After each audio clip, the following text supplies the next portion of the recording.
Hey guys, in this video, we're gonna look at the three most important patterns in music, or what I call the holy trinity of patterns: the chromatic scale, the major scale, and the circle of fifths. And specifically, we'll see how these patterns are actually just permutations of each other, which inform how the guitar is designed so you can play any pattern on the instrument. Now, if you haven't seen my other video, How to See Sound in 5 Steps, definitely check that out. The link is in the notes below, because there I explain exactly how to visualize music using color.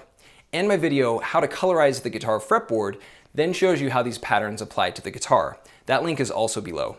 And with this foundation, you can then see how music really isn't as complicated as it might seem. At least once you can actually see sound, which is the very definition of music theory. That's because at its core, all music is built upon 3 patterns that are actually just variations of each other: the chromatic scale, or the 12 most basic notes in music, which then forms the major scale in every key, which then forms the circle of fifths, which in turn leads back to the chromatic scale once again. It's a seamless and cyclical metamorphosis where each pattern is simply a rearrangement of the next. And in reverse, the same connection is seen, where we have the chromatic scale, which can be rearranged into the circle of fifths, which then morphs into the major scale, which then leads back to the chromatic scale once more. And this connection between patterns is why the major scale sounds so good, because the major scale, like the chromatic scale itself, is really just a circle of fifths sequence that has been transformed. In other words, the major scale is a hybrid of both the chromatic scale and the circle of fifths, where it stands as a kind of self-reference to each pattern's own reincarnation. In short, it's beautiful, elegant, and badass.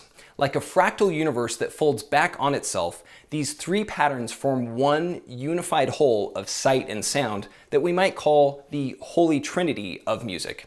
And now that you know how they're connected, you can quickly master the guitar, because the fretboard happens to be the perfect embodiment of all 3 patterns, since it's formed at the intersection of the chromatic scale, rising up each string, and the circle of fifths sequence cascading down each fret to form an interlaced framework of notes like this, that you can then traverse using the major scale. Like this C major scale, for example, which serves as a natural link between the other 2 patterns, since the chromatic scale and the circle of fifths don't sound especially musical on their own, but represent how sounds are organized in music. So music is made in the matrix that results. Now, in this image, all the sharp and flat notes are faded so you can focus on the C major scale alone, so it's easier to navigate as you move from one note to the next. But honestly, it still looks a little overwhelming at first, since there are so many notes filling the fretboard here. So to make this matrix more manageable, we can simplify our view a bit like this by looking at only one string at a time. And when we do this, it becomes clear that each string is really just its own major scale, derived from the chromatic scale, with the notes laid out in sequence like this.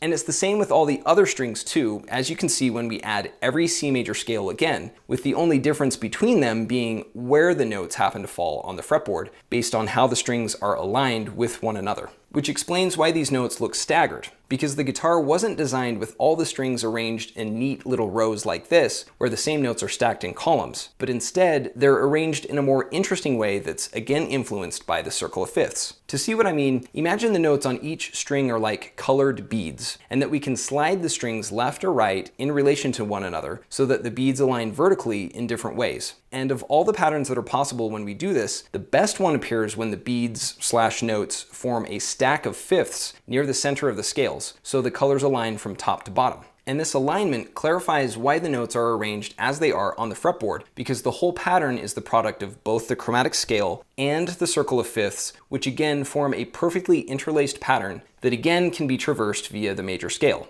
So when you fill in the rest of the notes on the frets, you get the standard array of pitches as they appear on the guitar. Or better said, you get this arrangement once you add a slight shift to the top 2 strings, as you do with the guitar's standard tuning, E, A, D, G, B, E, like this. In another video, we look at why this shift is introduced, which is basically to simplify the fingering for various chords. But for now, the point here is that this pattern is plain to see with color music. And now that you know the logic of this pattern, that it's an embodiment of the holy trinity of music, you can start to advance with ease by harnessing the power of the chromatic scale, the major scale, and the circle of fifths together, all interwoven into one intricate array. Cue the angel choir.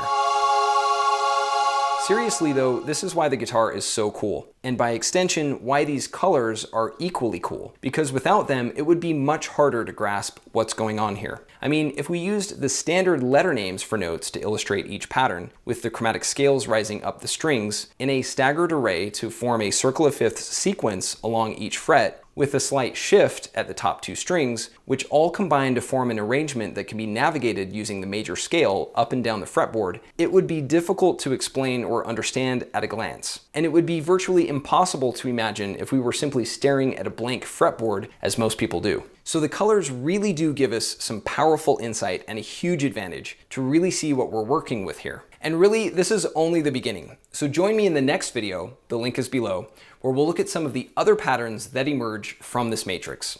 And just as a heads up, it gets even better. So thanks for watching, and I'll see you in the next one.